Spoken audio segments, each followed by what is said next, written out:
Hello Hello there. there. Hello, everyone, and welcome back to the 33rd episode of Star Wars in a Galaxy. Watching all the Star Wars we can get our hands on. I'm Eli, I'm Jacob. and that live stream was fun, wasn't it?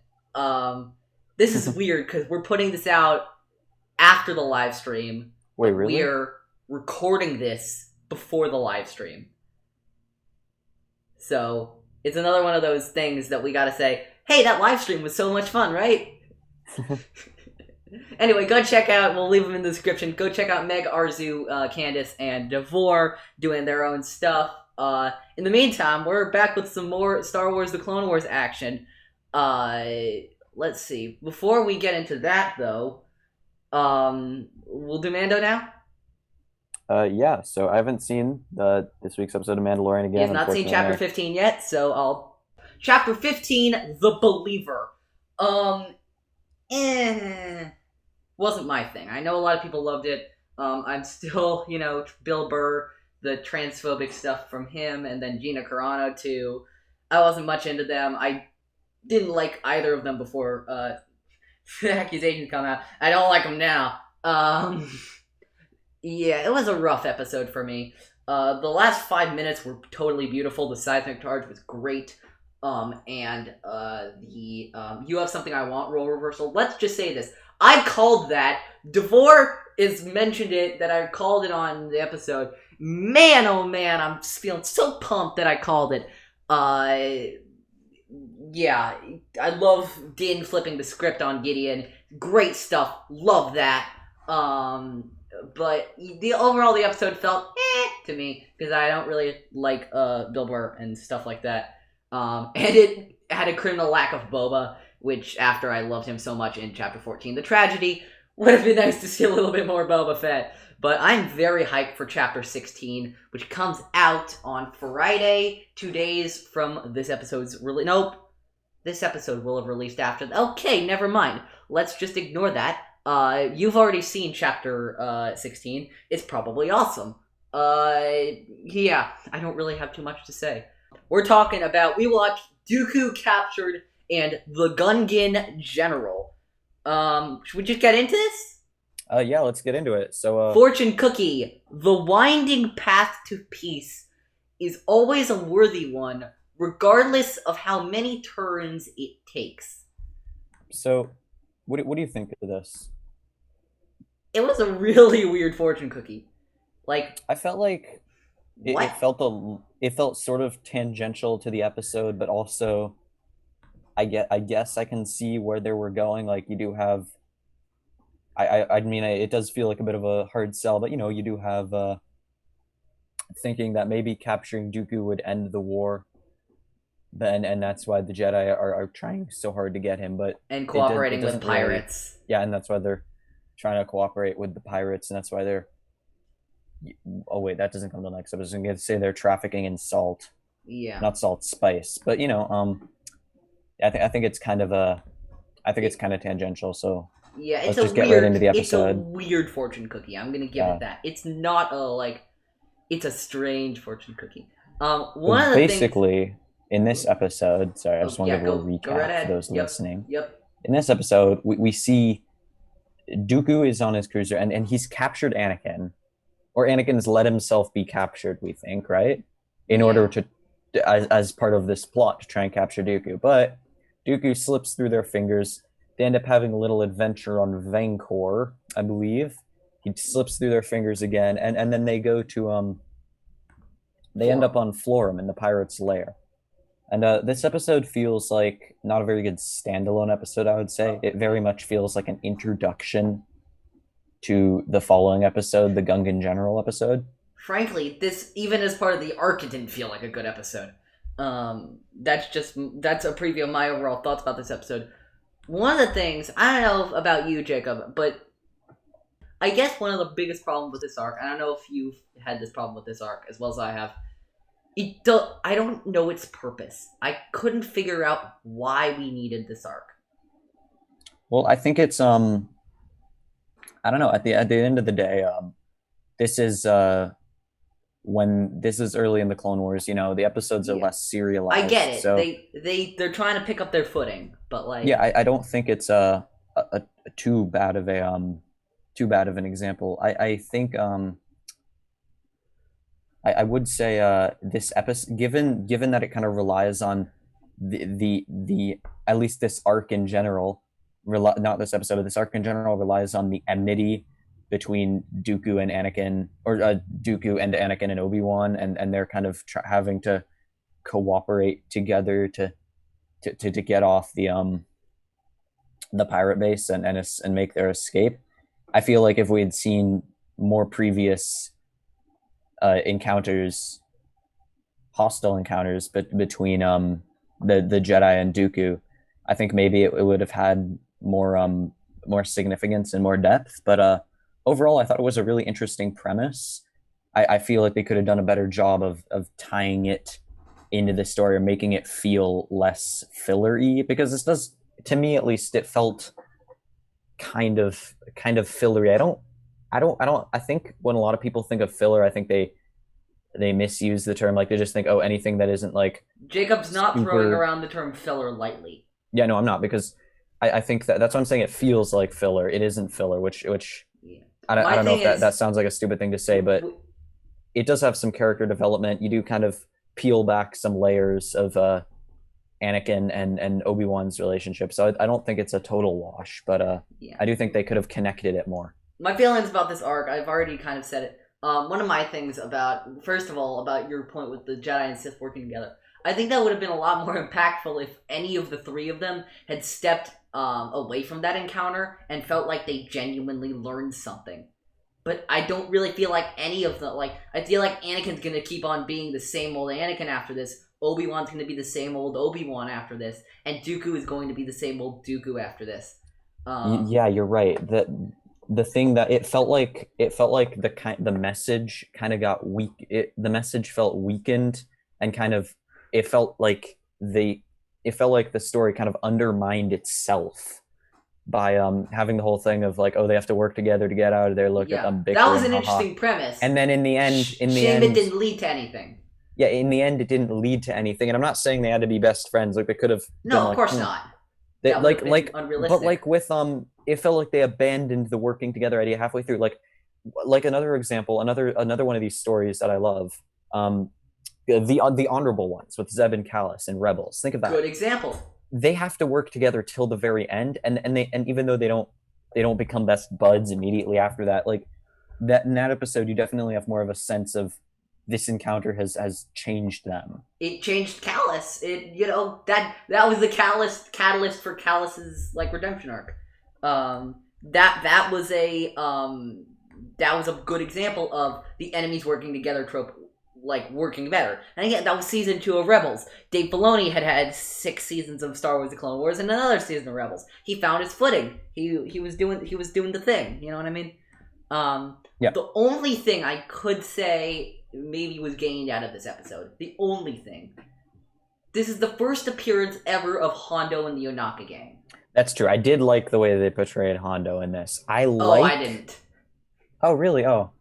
I'll get to why later, but like, I have some issues with Hondo in this episode. I just want to say, I like when they don't portray Force users as omnipotent. I like when you have like Hondo, through using trickery and his pirate, like kind of his pirate knowledge and his trickery and just I like it when like other people who aren't Force users are able to not necessarily taken down a peg, but I feel like it's good to have them be like these people aren't all powerful and they're like, not gods. You can easily outsmart them, not easily, but if a non-Force user if you have a gullible enough Jedi. Yeah, it's like a non-Force user isn't immediately inferior or not good at what they do, or would automatically be bested by a Force user. So I like that idea. I think that they could have gone into everything a bit more, but yeah. The one thing I was going to say about the whole Onaka gang part that I think I appreciate this arc a little bit more for, I love when the Clone Wars goes beyond the clones and the droids. I love when it goes beyond the Republican separatists. I love it when it explores other things going on in the galaxy. And I really do feel like this arc was the first step in that direction. This arc made the Night Sister stuff possible. This arc made, I know you don't like it as much as I do, but like the Martez sisters arc possible. It made arcs that don't have to do with the Clone Wars. Like, at least immediately, it made those possible, which I appreciate.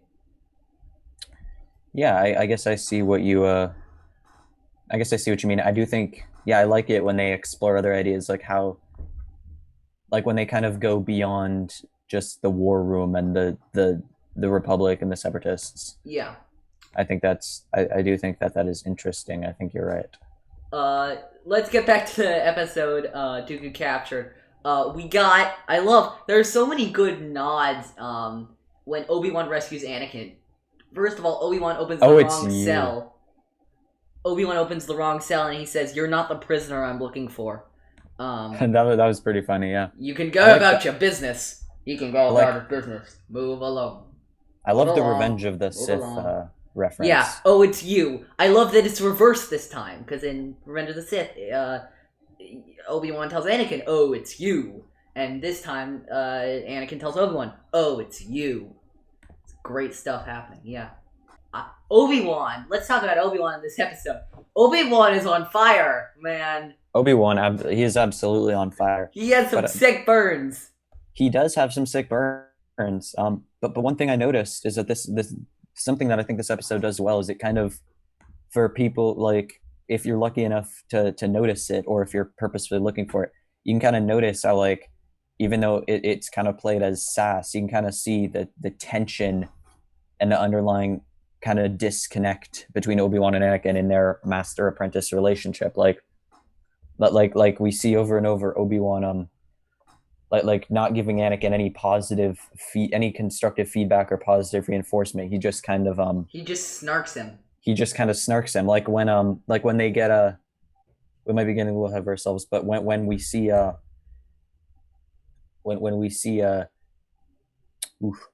I'm forgetting the name, the gun, when we see the Gundark and yeah, Obi-Wan just does not help Anakin. Yeah, when Anakin and first of all, he doesn't help him at all. He's like, "Oh, I'm enjoying this," which he just sits that's back, an interesting thing. Which is, it's hilarious, but I see what you mean, as it's like totally non-constructive and actually probably hurts Anakin more than it. But that's not even the main. That's not even the main concern. I feel like my main concern, not even concern, just the main way that I noticed this playing out of Anakin not really getting, like for lack of a better word, Anakin, like Obi-Wan not really showing love to Anakin at all, and not being supportive, which is what Anakin desperately needs.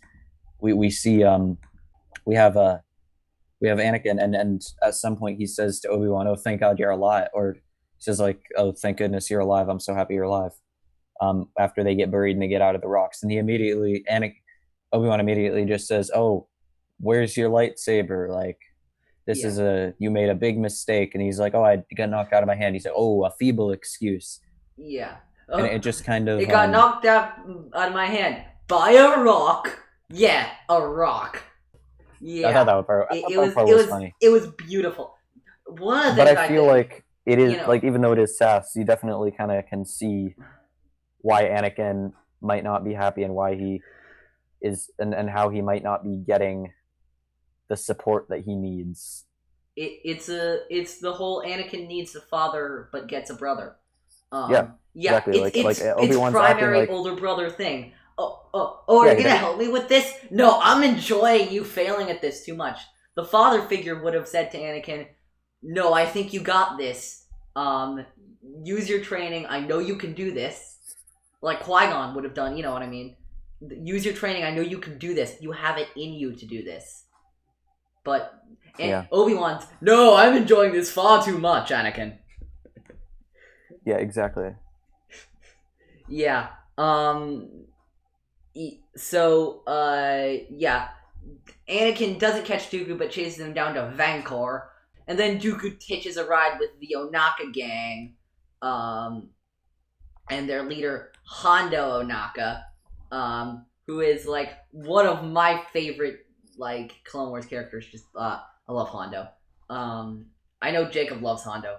I think you like him more than I do. I know I'm not like the biggest fan of him, but like I think he's funny. I think he Yeah, actually I think he's one of the comic relief parts that kind of work more.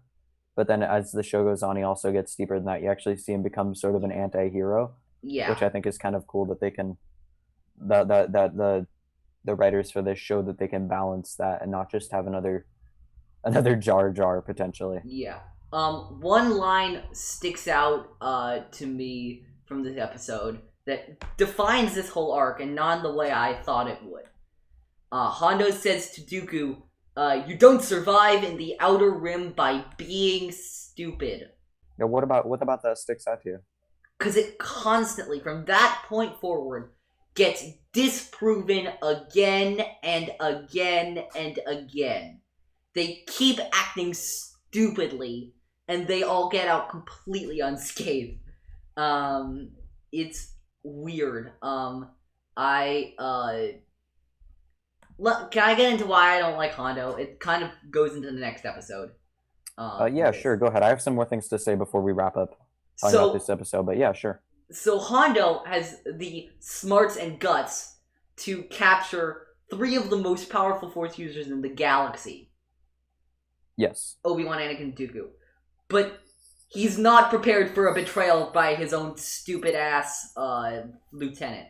Are you kidding me?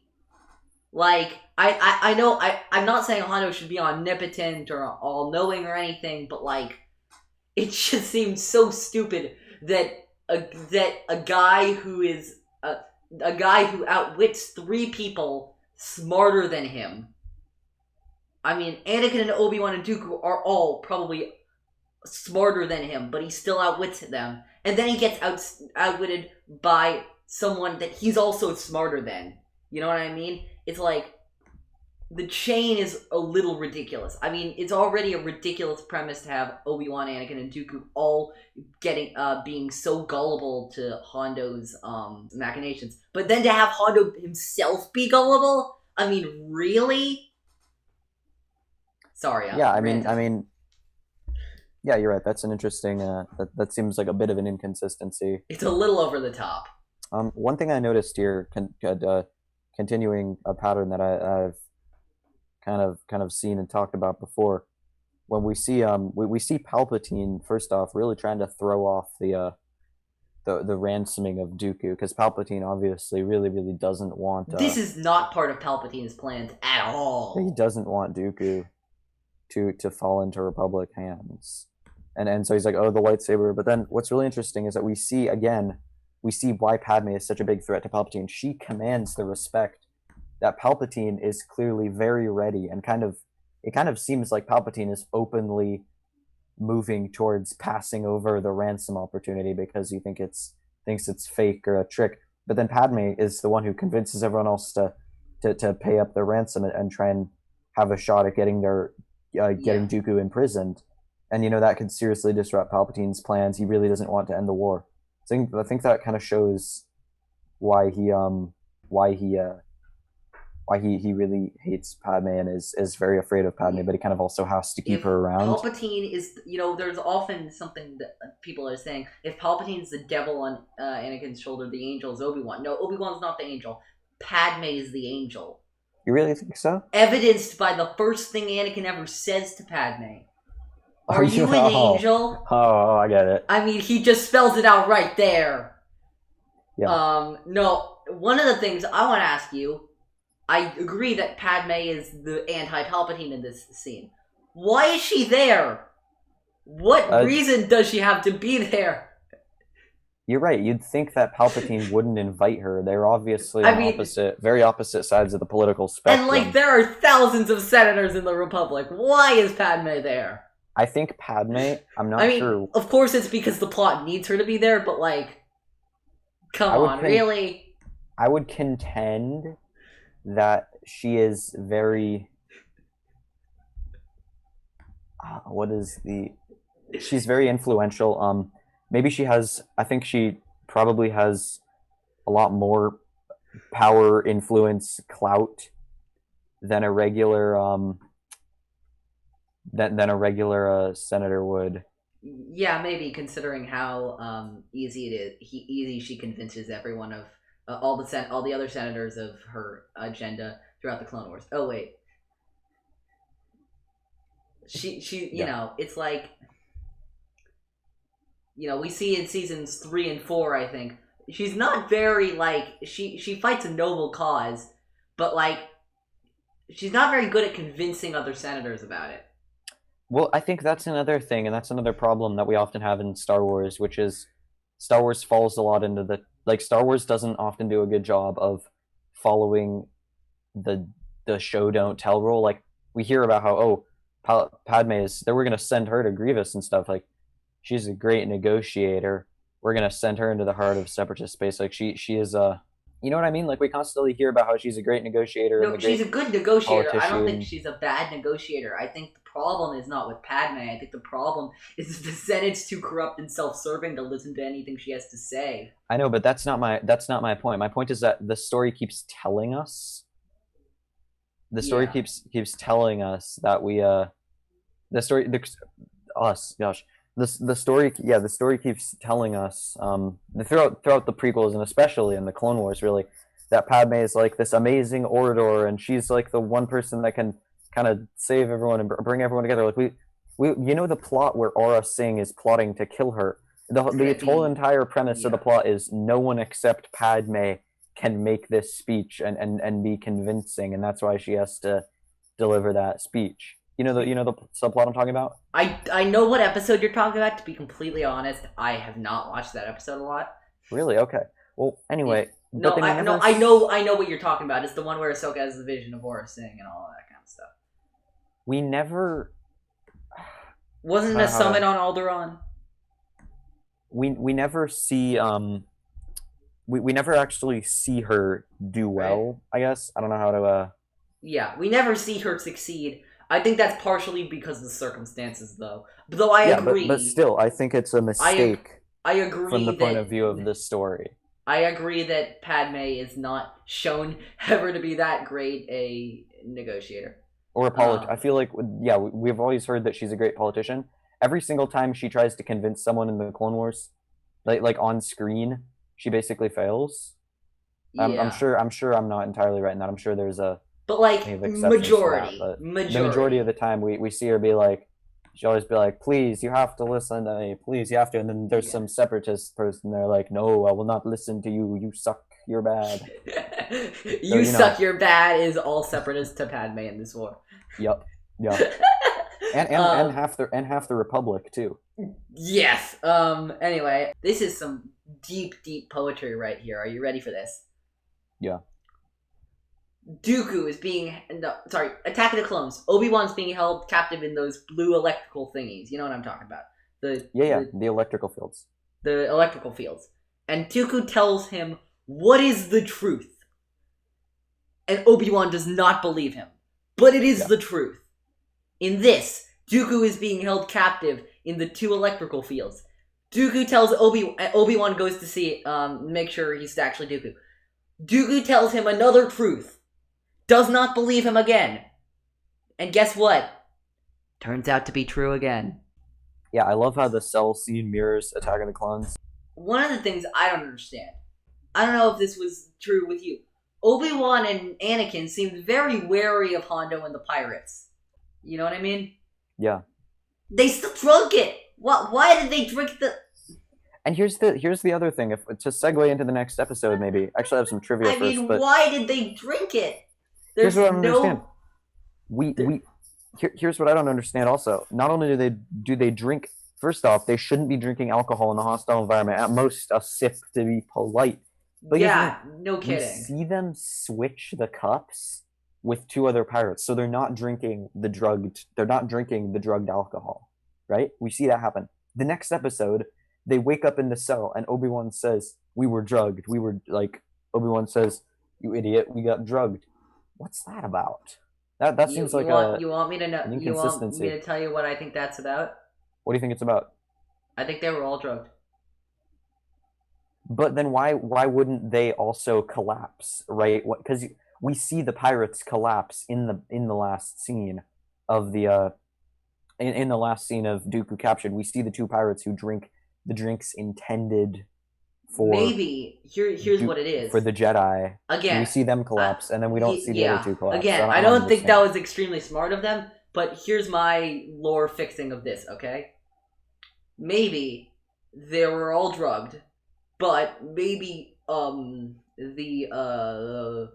Jedi ones were drugged more More heavily? yeah, more heavily. I guess Here's what's likely, my I don't logic. know. Here's my logic, okay? Okay.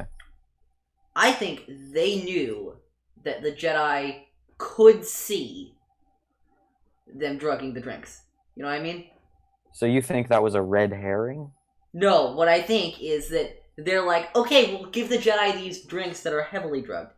Just in case they don't take those, we'll make sure all of them are drugged anyway. I guess. I feel like that would. I feel like the other pirates wouldn't be happy with that. I don't think. I don't think You think Hondo would Hondo tell would. them? I don't know. I don't think Hondo would drug his own men. But His men seem pretty willing to betray him. He's not. They're not the only ones who are treacherous.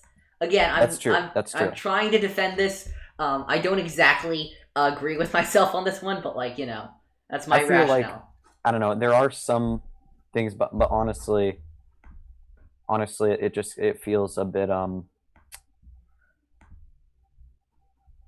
It feels weird. Yeah, no kidding. It feels weird. I'm not sure that Should we go on to the next episode? But first, I have some random trivia. Let's do this, boys! I have some random trivia from the StarWars.com trivia gallery for this episode, and of course, I have some gripes. Eli, you call this low-hanging fruit when you have these logistical gripes. This is a literal fruit gripe because we hear one of the Weequays, one of the pirates, say a true Weequay banquet is not to be missed, and then the banquet is just a bunch of people getting blackout drunk and bowls of fruit that nobody is even touching. It's not even sliced up or anything. It's just bowls of fruit like you'd put on a kitchen counter. That's not a banquet. Have an answer to this one. What? They're vegetarian. They're vegans. He was bluffing. That is true. He could be bluffing. he was just getting them to saying that to lure them there, and it worked. I don't understand how that worked. Like the Jedi are supposed to. The Jedi are be smarter than this. Yeah, no shit. Also, aren't the Jedi? I would assume that the Jedi are kind of into because they're like monks. Wouldn't they be all about trying to not overindulge in earthly pleasures and eating fancy food? Here's the thing. Here's the thing. I got one for that one too. What is it? Which would the Jedi rather do? Would they rather drink alcohol or disrespect the culture they're trying to negotiate with? That's true. They're probably just doing it in order to try and. They're doing it to try and gain favor with them by participating in their customs. Yeah, I can't argue with that. One more thing. I'm literally, by the way, this is not my argument. It's the Jedi Path's argument. In The Jedi Path by Daniel Wallace, it literally says something exactly to that tune. Really? Wow, I'll have to check that out. I have that book, but I don't remember anything about that, but that'll be very interesting.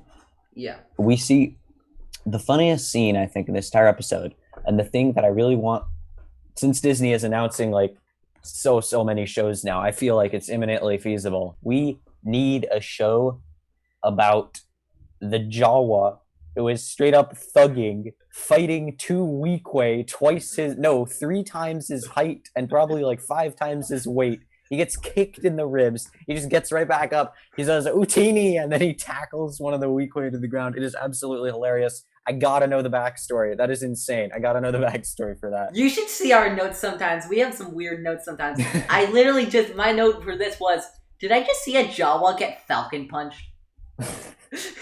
Apparently so. What the hell? Yeah, it's kind of ridiculous. Should we go to Gungan General?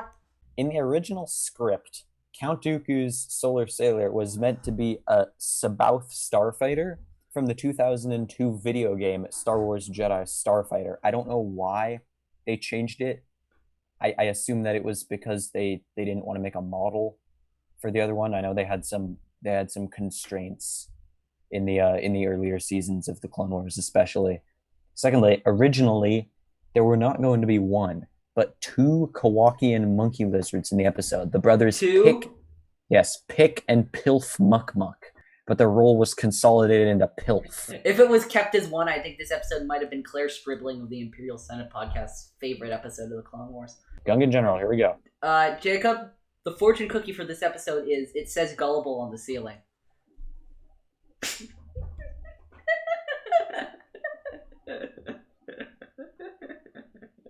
That's what the fortune cookie should have been. Because everyone acted like a damn fool this episode. Let's just say that. But the fortune cookie wanted to the actual fortune cookie. Sorry about that. Yeah, so the fortune cookie for this episode is fail with honor rather than succeed with fraud. You know, I think that this fortune cookie, it still isn't anywhere near the best fortune cookies that we've seen so far in the series, but overall, it's a good one. It's much better than the one that it goes at. Then it's much better than the previous episode's fortune cookie, because I think that we kind of see it how Obi-Wan I think it's kind of Obi-Wan's part to play in this, because Anakin, when they're hanging from the archway, they have a chance to escape. If they might have a better chance of escaping if they drop Dooku, who would probably die or be injured or be captured again. It would mean betraying someone who's put themselves on the line and kind of help them, even if it's for ultimately. Even if he hates them the other 99.8% of the time. Yeah, even if he hates them the other I would even say 99.9% of the time. Yeah, probably. We see Obi-Wan or we see Anakin say, drop Dooku, and Anakin, and Obi-Wan doesn't. He's failing with honor rather than succeeding by, well, it's not exactly fraud, but he's not succeeding with dishonor. You can always say that with Hondo too. He's succeeding by fraud, by deceit, Dooku's succeeding at the end of the episode by using the dark side. But they don't kill Hondo because he holds no grudge, as Obi-Wan said. For me, this is light side and dark side 101. It's there's Yoda, Empire Strikes Back. If you go down Vader's path, if you choose the quick and easy path, you will become an agent of evil. Dooku and Hondo to a certain degree, but really Dooku is choosing the quick and easy path. He is succeeding with fraud rather than failing by honor, and that's why the dark side is so detrimental. We see the pirates screwing up, and the pirates are failing. They don't get the money. They kind of get their operation kind of ruined and exposed. For a separatist attack, because they're not honorable. They're making deals behind each other's backs. They're screwing up, and that kind of makes them fight amongst themselves. Who is his? Turk Falso, I think. Is his Turk name? Falso, yeah, one of the pirate lieutenants, anyway. Yeah, who betrays Hondo. He just tries to mess up Hondo's plans, and look where it leads him. He's dead by the end of the episode. Yeah, that's true. Yeah. By the way, a couple of things. First of all, we got one of my favorite Hondo quotes this episode. Now, as my sweet mother always said, son, if one hostage is good, two is better, and three, that's just good business. I love that quote. You know what I want? You know what I really want? I want to know more about Hondo's mother. I want a Hondo's mom book, or a book about Hondo's upbringing, or a book about how Hondo's mom was a pirate too. I think it would be great. That would be hilarious. I don't know if you know about the I don't play Dungeons and Dragons, but I do know. Do you know about the D&D alignment stuff? Oh yeah, like chaotic evil and stuff like that. Of course. Hondo is true neutral. You think? I think he's chaotic neutral because he's just. But I don't think in this episode he's true neutral. I would argue, because he's just like, yep, I'm going to get more by capturing not just Jedi, but Sith. I think Turk Falso is chaotic neutral in this. But that's just me. Let's see. New Republic, not New Republic, the Galactic Republic, sends, envoys to negotiate with Hondo for Dooku, and who do they send? They send Senator Karras, who's a Grand Senator, and they send Jar Jar. Jar Jar, yeah. Hey, Republic, maybe you want to send more delegates to Forum than just Senator Karras and Jar Jar. Like, what if Karras dies? Oh, wait. Whoops.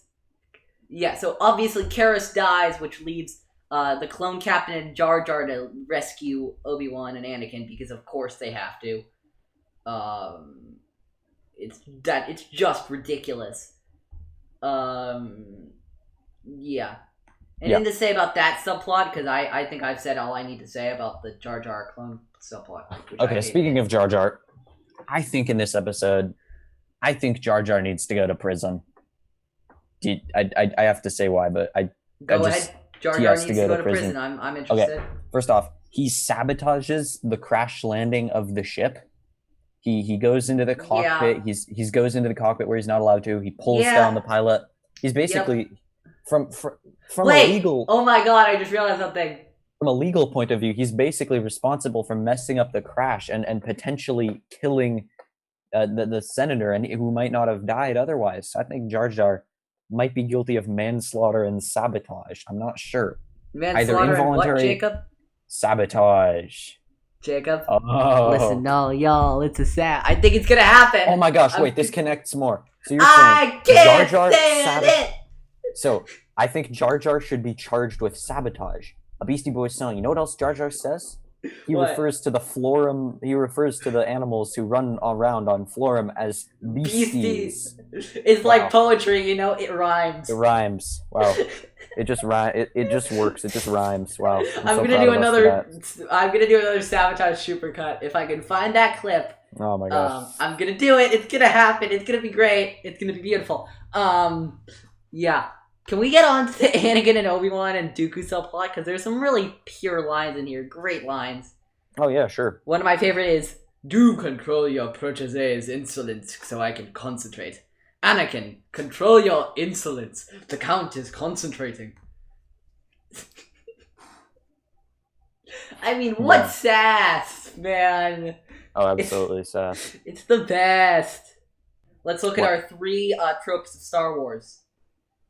No dressing up as the enemy, no vents. Oh wait, the ship gets destroyed. Yep, the crash landing. Here's another thing I don't understand.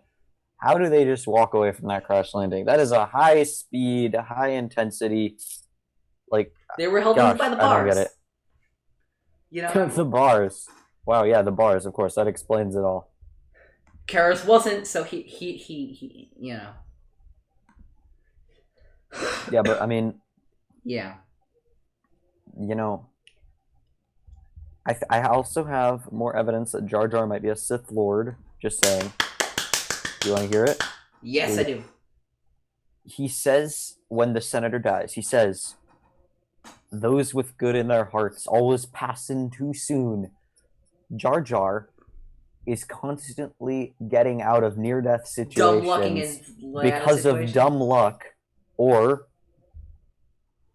could it be fate? It's clearly not because of him. He's pretty incompetent. You know who also dumb lucks his way out of quite a few things? Who? Anakin. Look what happens to Anakin. Oh, yeah. Jar Jar, then, by his own logic, does not have any good in his heart, because he always is in positions where he could die, but then he always doesn't die, almost always because of luck or fate or... Yep. You know. Jar Jar is the Sith Lord 2020, let's do this! Jar Jar is the Sith Lord 2020. I actually love that Obi-Wan, when Obi-Wan and Anakin and Dooku try both times, they fail miserably. I love that. True. It's not easy. It feels like they give up easily, though, when they're trying to escape. Like, they don't force push the guards when they find them in the, you know, when they find the guards, they don't force push them, and they don't try to use a mind trick until later. Yeah. So clearly the pirates can be mind tricked, but they don't. So. Yeah, it's yeah. I don't really actually have much more for this. Oh, here's one. Dooku. Speaking of our last episode, not last episode, 2 episodes ago with Nessa. Dooku wants to get off this godforsaken planet. Jacob. Yeah, I noticed that. That's another. That God reference, I think, makes a little more sense, because we know that Star Wars has religions. Yeah, but that's a reference to Lot. Follow one? Yeah. You know, we know Star Wars has religions. We know it makes sense. What makes less sense to me is like when they say hell, like when the clones say what the hell, or Yeah. when what's his name? When oh gosh, I called Finn what's his name? Jeez, I'm so forgetful today. Or Oh, that's when one hell Finn of a says pilot. about Poe, that's one hell of a pilot. That makes less sense because the idea of hell seems less it It seems could less exist with religion. replicable. Who knows? It could exist with religion, but it seems less like replicable than just yeah, it seems And to use the word God for a less deity, replicable. really? You know. Yeah. I mean Just saying. that could make sense because we see like in I know it might not be canon now, but in the book of Sith we see someone call Darth Anedu the God King of Prakith, I believe. Garth and Deep Deddy, yeah. cut. Deep cut, Deep good one. cut. So Though apparently these deep cuts are yeah. being rewarded these days because Typhon. But uh yeah. You have anything else for this episode? Um not really. I'm just gonna check back with my notes one more time. Yeah, Um because I think serious Jar Jar is pretty hilarious. So like a lot of Jar Jar's jokes don't really work. Like the thing where he gets shot at and he just starts running around and going and waving his hands and just running around like a chicken with his head cut off. That doesn't do it for me. But what does do it yeah. for me is when Jar Jar marches up to the tank, makes himself all serious looking, frowns and says, "I'm Representative Binks." I think that's funny. Yeah. It's great. Anything else before we end? Oh yeah, Senator Karras's staff, I think was based off the Raw staff in Raiders of the Lost Ark. I think it looks very That's similar. awesome. In case people don't know, I actually am a humongous Indiana Jones fan. Oh really? I didn't know that. Yeah. Good Wow. stuff. We're gonna talk about the Disney announcement for Lucasfilm, specifically Star Wars. I do want to mention that I'm really hyped for Indiana Jones 5, even if 4 was not very good. So yeah. Dude, I think overall Okay. this arc was an interesting premise. I think it could have been better executed, but Dooku Captured is my least favorite episode of the Clone Wars so far. really, wow. Yeah. I think my least favorite episode I can't remember, but Maybe one of the droid ones? yeah. Yeah. Dooku Captured didn't land, and Gungan General wasn't much better for me. Anyway, all right. Should we There'll be talk better about the new episodes. Star Wars shows? Let's get into 1/4 portion suitable replacement. On Thursday, Disney put out a gigantic 4-hour call to its investors about what they're planning now that the coronavirus is going to be here for a little more while more, and just in general their plans for the future. We did not expect much, but what we got was crazy. The announcement of 10 Star Wars projects in the works by various directors and cast and producers and all that stuff. And we're ditching 1/4 portion this week. And so what Jacob and we thought we'd do, we'll talk about our thoughts about each of these shows, and maybe we'll do some sort of ranking at the end. First of all, I just want to hear what are your overall thoughts and emotions, not specific, just overall. How do you feel about the future of Star Wars after the call? Man, let me tell you, and I'm gonna ask you the same thing afterwards. Man, let me tell you, the future of Star Wars is bright. I'm very excited that it's a wide selection. There's gonna be something for everyone. I feel like. Actually, I feel like my own interests in the Star Wars franchise aren't really that as there as I want them to be. Like the things I'm looking for in Star Wars aren't as there as I want them to be, but we do. It's not like they're not there. It's that I wish all 10 shows were.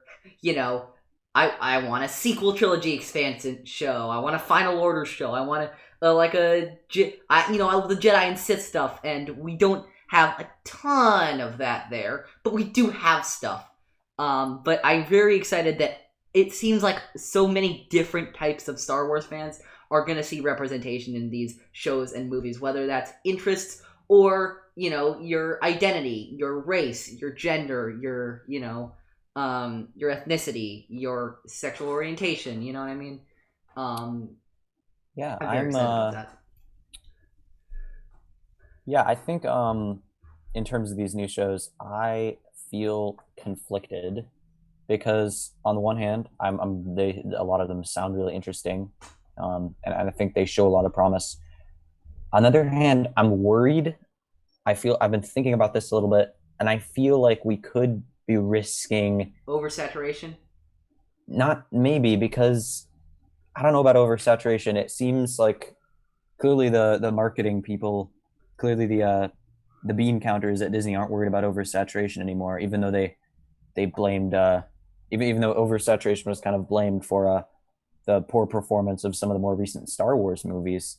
I think I think that clearly that isn't a concern anymore because we're getting 10 new projects. But I'm worried that the content is going to maybe, I don't know how to explain this. I want to preface this by saying Star Wars has always been a big, expansive thing, even before Disney. But I'm worried that this new content is just so much TV, movie, series content, so much visual media is going to trivialize Star Wars. I feel like the original trilogy and the prequel trilogy were these big spectacles where you had interesting glimpses of all sorts of things, and you kind of and part of what was appealing about that was how do I say this? Letting your imagination kind of fill in and having the suspense and the mystery, like when you saw the inside of the Slave One's cockpit. That was just 3 seconds, but it was cool. It was intriguing. When you saw IG-88, wondered what would it be like to see him in action. I feel like Star Wars now risks maybe becoming Marvel. I don't want to see the world, at least in visual media, overexplored. I don't want to see every little thing, prop, setting, or background character shown in like a glossy fan service extravaganza, because I think that kind of ignores what made Star Wars so appealing to begin with and what made it take off in the beginning. And I feel like if we risk too much, we just risk it not being special anymore. I think we're entering an era, for better or for worse, of a divide and conquer, maybe, of snack food Star Wars, where I think now they may be thinking not most fans aren't going to watch everything that we're putting out in terms of visual media because there's going to be so much of it. But I'm worried that they're just going to make these shows that are enjoyable on the first watch because of nostalgia and the promise of the storyline, but that don't really have the magic because of this overexposure and the self-awareness of of Star Wars's own universe. And I'm worried that Star Wars won't be able to escape its own shadow. So I hope that's not the case, but I am worried, and I want to get that off my chest. That's extremely valid, and I appreciate that. Can I help ease your mind a little bit? Oh yeah, sure. First what do you got? These are all. If this was all in the next year, I'd be extremely worried. But it isn't. It's in the next 4 or 5 years. Second of all, out of these 10, okay, we got 10, right? 4 of them are limited series, only 1 season, and like a couple, and like 6 or 7 episodes. 4 of them. 1 is a movie, and 2 of them are animated. The only reason I'm talking about animated is that the casual Star Wars fans will probably only end up caring about 8 of them. And if we remove the limited series and the movie, that leaves us with 5 ongoing series, actually probably plus Mando, so that would be 6, over the next 4 years, that are going to keep, that have the potential, some of them might not be ongoing series, but that have the potential to be running at once. So it really, actually not 5, 6 including Mando. It really is. I don't think it's going to be as much as some people fear it to be, but that's just me. Yeah, I do think that I want to point out that even if we only have, 4 ongoing series, 4 or 5 like ongoing. I think it's be 6, but okay. 6 seasonal series then. Like TV, like traditional TV shows with seasons, that's still going to be a tremendous uptick in content. So I'm just interested to see where that takes us. I think I think the biggest takeaway is that we're moving out of an era for Star Wars where there's only one visual media project being released at a time. Oh yeah, I'm sure. And I don't know what that's going to do. Yeah. But let me explain something. It'll be interesting no matter what. Failing of the Star Wars movie with Solo. They marketed that terribly. They learned that lesson the hard way, and I don't think they're going to do that again. Maybe. I mean, I don't want to attribute it all to marketing because clearly the movie was not a resound like it. A lot of people, I know a lot of people thought it was good, but it wasn't a resounding hit the way No. that something like Rogue One was, or The Force Awakens at first. Like I know a lot of people are Yeah. gonna say, "Oh, I never liked The Force Awakens," but Or it seems even like at the beginning the response was overwhelmingly positive, and it kind of cooled off over time as the sequel trilogy developed, and as people kind of formed their opinions on it. yeah. Like, I don't know. I just, Anyway, let's get into discussing the individual shows, why don't we? Now let's do it. What do you want? What do you want Okay. to talk about first? Let's talk. I think we should talk about the one I'm most hyped about so I can like fanboy a little bit. All right. Obi-Wan Kenobi. Directed, showrun by Deborah Chow, starring Ewan as Obi-Wan, and coming back as Darth Vader, Hayden Christensen. I'm pretty hyped for this. I'm not. Gonna Oh lie. my I god, think I'm this so is- hyped. This is pretty promising. It's gonna be great. I'm so excited. It's gonna be awesome. I'm not the biggest fan of Hayden in the prequels. I'm gonna admit that, but I'm really excited to see him come back. I'm also really excited for Ewan too. They one of the ongoing themes in a lot of these shows is the stagecraft technology and the volume that's used in Mando is going to be expanded to like all of these. Absolutely. I can't wait to see what Deborah Chow is going to bring. I think that her episodes in season 1, they weren't personally my favorite, but I do think that it kind of showed what she's capable of and what she can muster. Yeah. And I think with the resources and the technology and the minds that Disney's going to put at her disposal, I'm very excited to see what she and her collaborators will come up with. And to be completely honest with you, I'm really excited. I think she is maybe one of my favorite directors to do Mando. Really? Probably, I understand probably that. Under John and Dave, maybe under Bryce Dallas Howard, but she's up there. She made some really great episodes in season 1, I think.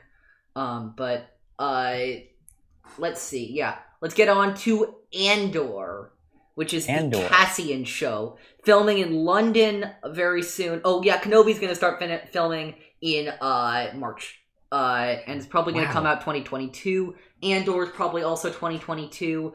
It's gonna begin filming in London pretty soon. Tony Gilroy is gonna be handling a lot of that. He was the guy they hired to reshoot a bunch from Rogue One after Gareth Edwards had his pass at it. And Cassian's back. We got some good cast people. Let's see, I'm trying to think. Fiona Shaw, who played Aunt Petunia in Harry Potter. Stellan Skarsgård. Genevieve O'Reilly as Mon Mothma. Alan Tudyk as K2SO. Diego Luna as Cassian. Kyle Solar. Dennis Goff. Adria Arjona. Yeah. They showed us a sizzle reel for Andor, which had the rebels plotting some missions in the early days of the rebellion.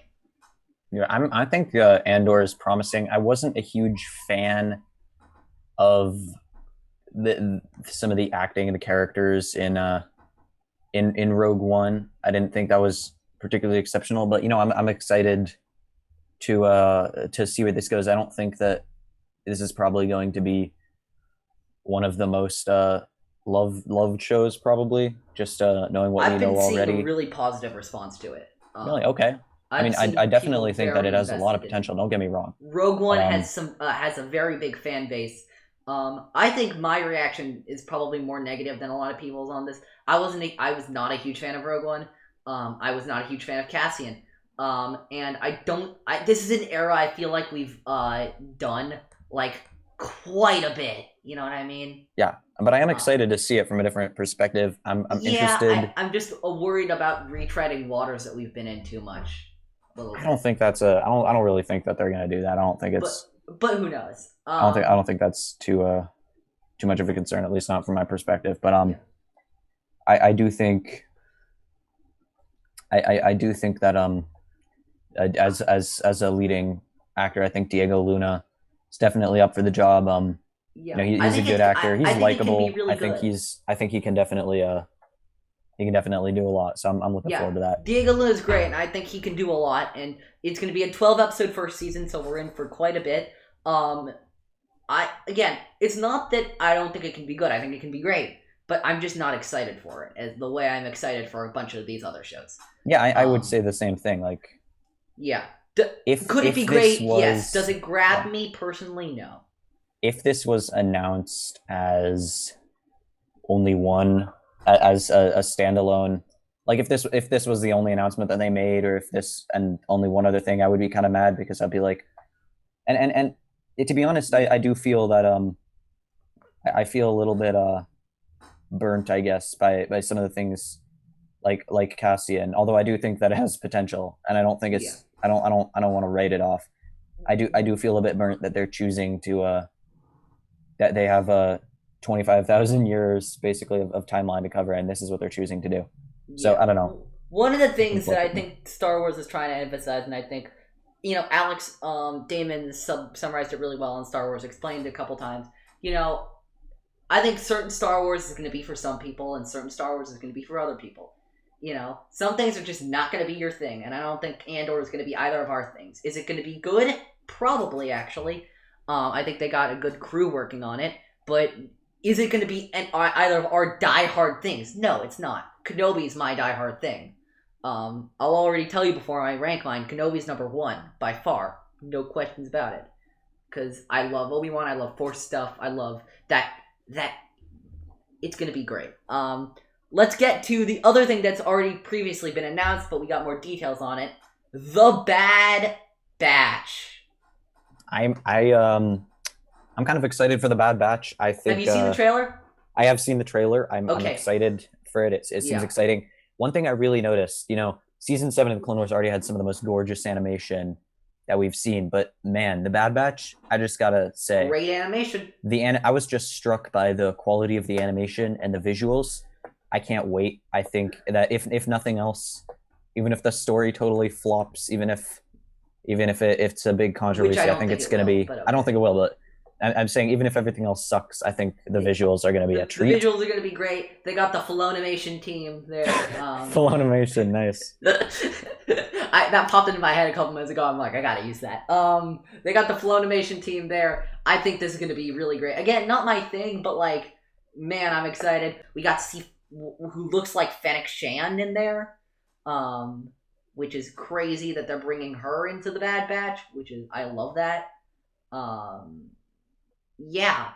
Any more to say about the Bad Batch? No, I think that it's the problem I think that it might face is how is this not just season 8 of the Clone Wars? But so I think at the same time that it could be a good and a bad thing if it is. Yeah, here's the thing. How is it not season 8 of the Clone Wars? Again, is season 8 of the Clone Wars a bad thing? I am not convinced that season 8 of the Clone Wars is a bad thing. It could be fun.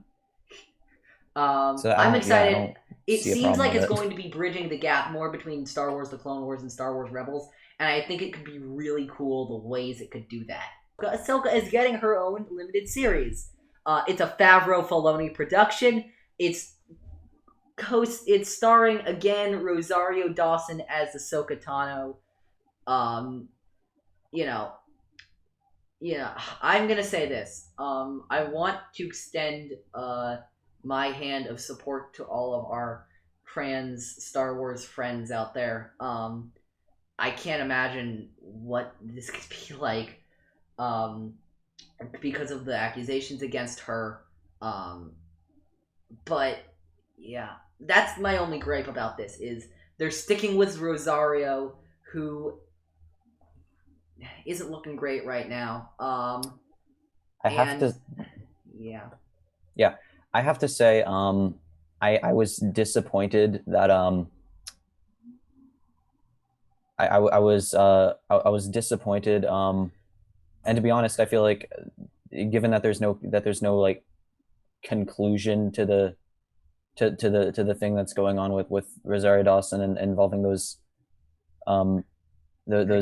accusations, like we can't really, I guess I'm not really putting too much like anger towards Disney for their decision yet. I don't know how long this controversy has been going on, so I don't know, but purely looking beyond that, I am kind of disappointed simply because from what we've seen so far, I don't think that the team, whether I don't know who really to say this is because of, it's probably a little bit because of Rosario Dawson, and her character choices. It might be because of how the direction that the writers and the directors are going, but I don't think that the Mandalorian's Ahsoka was very good. I think that I definitely think that as a guest character it wasn't a big problem, but I think that if we're gonna see that portrayal of Ahsoka, I don't think it's gonna be I don't think it's gonna be good as the forefront of an entire show. You know, obviously it's a different actor, it's not gonna be exactly the same, but her voice just doesn't have any of the same texture, feel, timbre. You know, it just doesn't feel like there was really any effort put in towards making Ahsoka sound consistent with previous portrayals of her from Ashley Eckstein.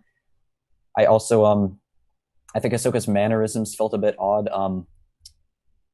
I'm not sure quite how to phrase this. Maybe a bit a bit too cold, perhaps for someone who and maybe a bit You didn't too like Ahsoka. leaning towards violence, and it doesn't feel like Ahsoka even in like even as a more seasoned, jaded person in Rebels. Like, well, after we see her say "I'm no Jedi," she's still she still is kind, and you feel a sense of benevolence from her. Ahsoka just doesn't come across as benevolent anymore. Like, she comes across Yeah, as a Jacob, not to rush you or as a anything. We threat. got like 6 more shows to go to, though. All right, yeah, totally. I'm just trying to work through. Yeah. I just want to make sure no one thinks that I'm just hating for no reason. No, But no, you know, he has legitimate concerns with Ahsoka that I don't agree with, but you know, yeah, totally. I Cool. just don't think that her portrayal so far has been to your liking. particularly Ahsoka like. But Yeah, okay. that remains to be seen, I guess. That's leaving a lot of chance. Let's get the next one in that sort of arc with the Mando and the Ahsoka, which is Rangers of the New Republic. We know nothing about this. Do we know anyone who's involved? Favreau Filoni. That's it. Yeah. Do we know if it's animated, live action? Live action. Live action, Favreau Filoni. Do we know when it's taking place? place? It's going to tie into... Yeah. Rangers, Ahsoka, and Mando are going to tie into one event, which I'm pretty sure, and a lot of people are pretty sure, is going to be the Rebels sequel. Like, what's going to be the Rebels sequel, you know what I mean? Yeah. If this is Cara Dune, this is automatically my least favorite show on this list because of Cara Dune right now. If this is not Cara Dune, this could be genuinely great. Yeah, you know, I think that I hope that they're not gonna take the approach of, oh, Ranger. I bet that means Marshal, because you know, I'm just gonna say I have no love for the actor, or the actress as a person, but even besides that, I just don't think that she's not a good character. I don't like to carry the show. I don't think that her acting is particularly remarkable, and I think that we might see, and while it kind of in the ensemble, although the acting, she blends in well enough. It kind of drags the show at points, but it's not really a big deal. But I do think that if Gina Carano were to lead an entire show, I do think that we would run into some problems with her. Yeah, I'm just gonna say she hasn't exactly showed a lot of range as of yet. So I'm just concerned about her ability to play a major role in a show and not just be like part of an ensemble, sort of. Yeah. Let's get on to one of, I think, the most interesting projects in this list. Yeah. The Acolyte. The Acolyte. Run by Leslie Headland. It's a mystery thriller that has dark side powers that takes place in the final days of the High Republic. I am beyond hyped for this show. I am so excited to see what Headland does in the New Republic, the High Republic era. She's a big fan of not just Star Wars, but the Star Wars fandom. You know, she said in an interview recently, "Oh yeah, I watch the Star Wars Explained canon update every month to see what's happening in the Star Wars world." now, and I love the video essays on YouTube about Star Wars. So she's obviously a fan and a fan of the fandom, which I love. Yeah, I But really also, think that this is an area we have not really gotten into in Star Wars. Dark side mystery thriller, High Republic era, which we're only, by the way, getting stuff in the High Republic era starting in about a month. I mean, this has so much potential in it, I think. yeah, I think I don't know how much we know about it. I haven't been following this particularly closely again, but it makes me the word acolyte makes me think Night Sister because we It see that does, word associated with the yeah, Night me Sisters too. a lot. I I don't know if it's gonna be the Night Sisters, but whatever it is, I'm interested to see what it's gonna be because If it is, I'm intrigued. If it isn't, I'm even more intrigued. yeah, I bet that it's not gonna have much to do with the Jedi, however, because that would kind of undermine the entire idea that No, yeah. the Jedi thought the Sith were extinct. Yeah. In case it's If not, it unless doesn't it's have to not do with the Sith. Jedi, I'm fine. Just have it like this is my Force-based series. If it is my Force-based series, which I think it is, with Kenobi and probably also Ahsoka, I'm down for it. You know, those are my things. Kenobi, Yeah, I'm here for Acolyte, and it. Ahsoka are the three shows I'm most looking forward to, just because of that. Yeah. Absolutely. All right, what's next? Let's see. Let's go to Lando, a miniseries done by Justin Simeon, the director of Dear White People. I think it's going to be Gulliver. The idea I've heard tossed around a lot about Lando is the Calrissian Chronicles, told by Billy D. Old Lando, post Rise of Skywalker, but the Chronicles actually star Glover Lando. That would be hilarious. And you know they could bend the rules of canon because maybe Lando's embellishing stuff. Maybe they didn't That would be an happen. interesting possibility. Like, what if we have an unreliable narrator that actually Yeah. means what we see on the screen? What if Is that isn't not actually actually what happened? happened. I think that would be a little confusing, and I don't Yeah. think that. I just think that would confuse maybe like less diehard fans, maybe who are just trying to watch Yeah. it to have fun and aren't necessarily doing background research and reading Yeah. all about the show. Maybe they just turn on Disney Plus and are like, oh, what's this? Oh, it's Lando. That's Lando, cool. yeah. So I do feel concerned about that, but I do think that as a theory crafting, as a theory, it certainly is unique and as unlikely as I think that would be. I think that would be pretty funny. I think the show has quite a bit of potential. We'll see where it goes though.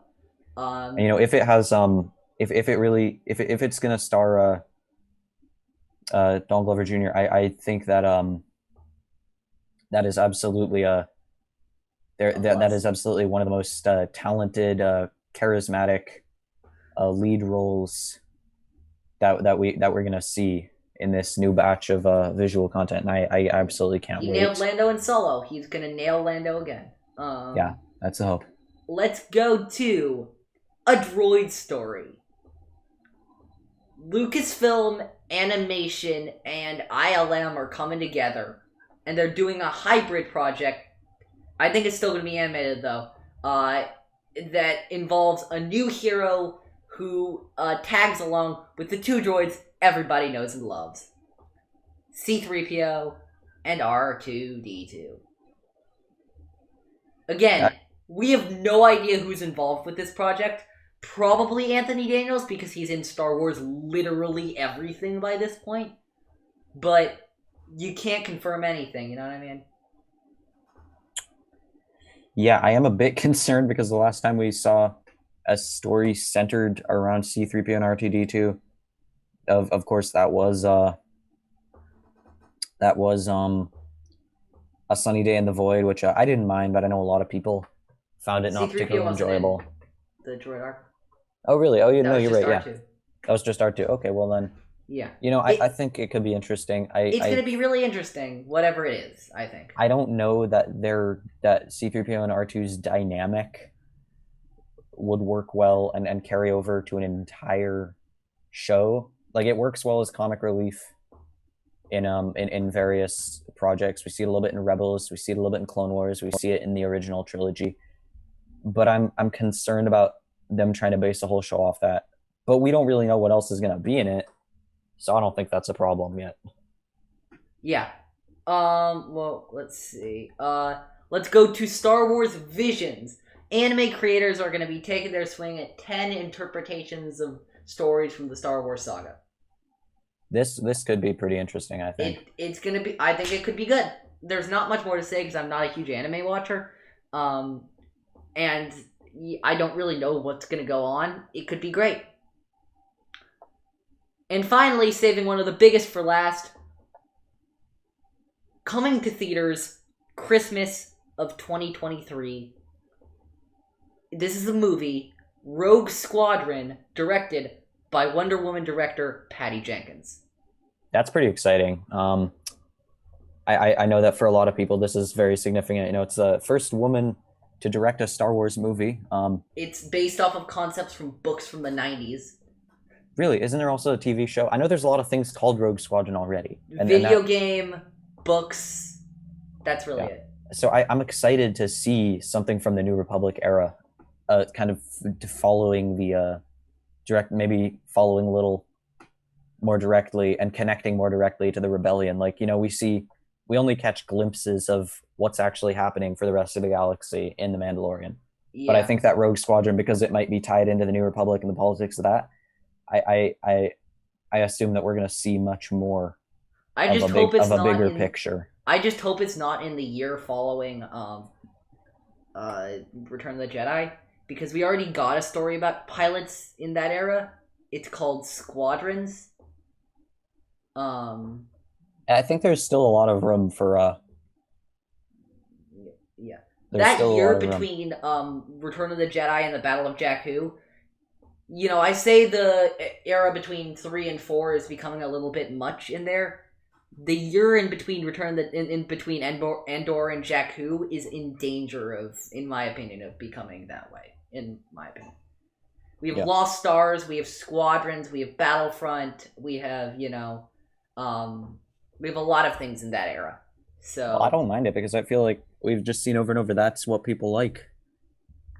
We see that I think there's the most demand for that in the prequels, kind of, in the prequel era, at least. Yeah, I don't know. I feel like the Squadron story wasn't super well received. Neither was the Battlefront 2 story, even though I liked it. Lost Stars, everyone loves, but that only has a part of it that takes place. Demand. I would say that demand is not necessarily the same thing as reception. Yeah, true. But you know, it could be great. I think it would be. I think it could be really great. I think Patty Jenkins has a talent for directing, and I think this could be a really great movie. Oh, absolutely. I know yeah. Alex Damon from Star Wars Explained is going to be jumping up and down because he loves pilots so much. And he was. I watched his stream that night. He was out of his mind, going crazy because he loves pilots so much. Yeah. Again, not my thing. Could be good. Jacob, do you have any semblance of a ranking of these? I'm sorry, I don't yet. I don't know what I'm most hyped for. Here. What's your ranking? Make it a little simple for you. What project are you most hyped for? What project are you least hyped for? I think I'm most hyped for Kenobi because we see. I'm most hyped for Kenobi and Rogue Squadron. And I'm least hyped for Andor and Ahsoka. Even though I love Ahsoka, I'm not hyped for the project. Okay. At least here's my ranking of stuff. Okay. Extrapolating. I'm excluding Rangers because it could be great, it could be awful. Excluding Rangers. Number 9, Droid Story. Number 8, Andor. Number 7, Rogue Squadron. Number 6, Lando. Number 5, Visions. Number 4, The Bad Batch. Number 3, Ahsoka. Number 2, The Acolyte. And number 1, Kenobi. Pretty sound list. Yeah. I think I might switch Bad Batch and Ahsoka, but I'm not sure. Rangers could be as high as number 5 or as low as number 10 for me. It really just depends on what's there. Yeah. In the meantime, I think that's going to end this episode of Star Wars in a Galaxy. Make sure to, you can listen to us on Spotify, Anchor, Breaker, Google Podcasts, Apple Podcasts, anywhere you listen to your podcasts. We'll be there. Follow us on Twitter at In a Galaxy Pod, Instagram, Star Wars in a Galaxy, all one strung together. You can find us on YouTube, Star Wars: In a Galaxy. Hope you enjoyed the stream. Let's see. Is there anything else? I don't think there is. Next week, what are we going to be doing next week? Next week we'll be covering...